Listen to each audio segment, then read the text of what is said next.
Getting better at darts takes a lot of time and patience. There is no quick way to just automatically be great at darts. But in this one, I'm gonna go over 4 things that you can implement in your darts game that will help you get better quicker.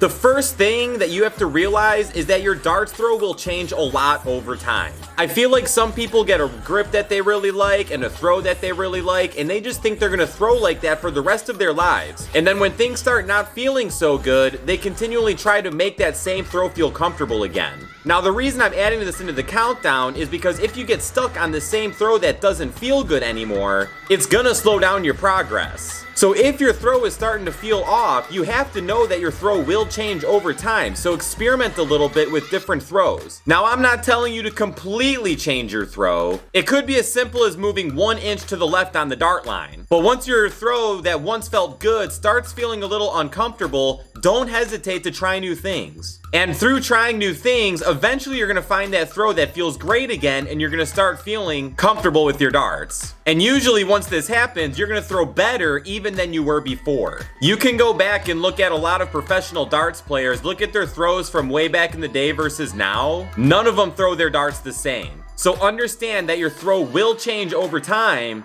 and then that way you'll never get stuck with an uncomfortable throw, thus halting your progress. The second thing we're gonna talk about here is finding the right dart setup. Now this might sound obvious, but there's a lot of dart players out there that are not throwing with their ideal dart setup. They've tested out a couple things and they've just been throwing with what has felt best. But unless you've tested out all different options, including barrel shape, barrel weight, shaft length, and flight sizes, you really don't know the best setup for you. I remember I bought a set of darts a while back, and I remember telling myself that this was gonna be the set of darts I'm gonna throw with the rest of my life. They were 18-gram soft tip darts that I threw conversion tips on. I used a short shaft and a teardrop flight. I thought for sure this was my career dart.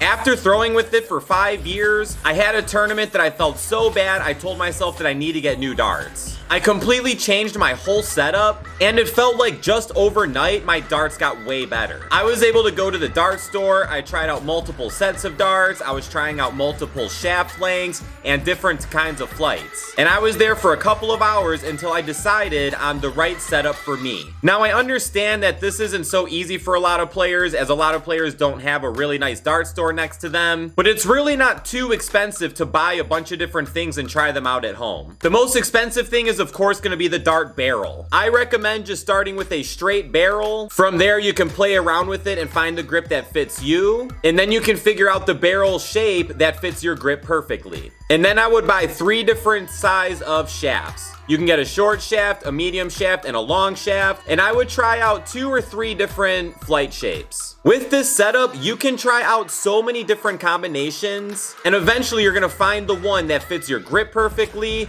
and makes your dart fly straight and more accurately. And once you find out that grip with your straight barrel, once again, then that's when you can invest in a nice barrel that fits your grip. Another way you can do this is reach out to some friends and ask them if you can borrow their darts. If you find yourself out at darts tournaments, talk to different people, ask them if you can try their darts out, and this will help also give you a very good idea of the perfect dart setup for you. The third thing we're going to talk about here is practice, and I know we talk about practice so much on here, but to be more specific, we're going to talk about purposeful practice. You can practice an hour every single day, and you can have one player that just mindlessly throws for an hour, but then you have a second player who has a lot of purpose behind their practice. The player that has purpose behind their practice is gonna be the better darts player at the end of X amount of weeks. The reason why is because it's important to practice situations that you face in darts tournaments. One of the big reasons that we might not throw as good as darts tournaments is because they have the added pressure of competition. So adding that competition into your darts practice will help you be ready for that, and it'll help you perform better. So ways I like to do this is to implement practice games into my routine. If you're choosing the right practice games, it's gonna add pressure on you, and it's gonna help get you ready for big moments in the tournaments that you'll eventually play in. Another example I like to talk about with purposeful practice has to deal with doubles. Never ever do I target practice the doubles on my dartboard.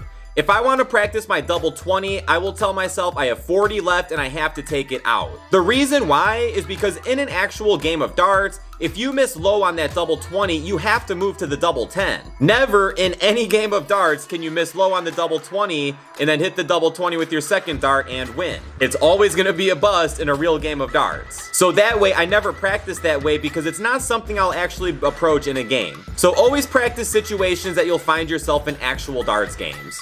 The fourth and final thing that we're going to talk about here, and this might be the most important one, is your mindset. You have to have a growth mindset and a positive mindset. First, let's talk about the growth mindset. You have to believe that you can get better, and you also have to be open to getting better. If your mind is closed off on trying new things or taking advice from people, and you think you're as good as you're gonna get, then there truly is no room for growth in your darts game. And unfortunately, I've met quite a few darts players who are set in their ways and they refuse to try new things to improve their darts game. And those are the players that find them stuck in the same position all the time. Sometimes they get close to winning, but they can never get across that hump and actually bring their game to the next level. So always have that growth mindset to help you get better. And also, you have to make sure you have a positive mindset. If you have two dart players, both with the same amount of talent, one with a good mindset, one with a bad mindset, the player with the good mindset is going to win every single time because they're going to be able to bring out their best darts with that positive mindset. And I know this is much easier said than done. I've been struggling for a few months with my mindset. I've been very discouraged lately with low confidence. But every single time I get on that dartboard, I tell myself I'm going to win. I might not truly believe it, but I always tell myself that and keep the positive mindset because if I do have a bad mindset going into the game, then I've lost before it's even started. So make sure you always have a growth mindset and a positive mindset. Alright guys, that's it for this one. Thank you so much for watching. 4 tips to help you get better at darts faster. If you're new, make sure you hit that subscribe button, drop the video a thumbs up. Some videos should have popped up over here. Click one, click them both. I'll see you guys in the next one and shoot well.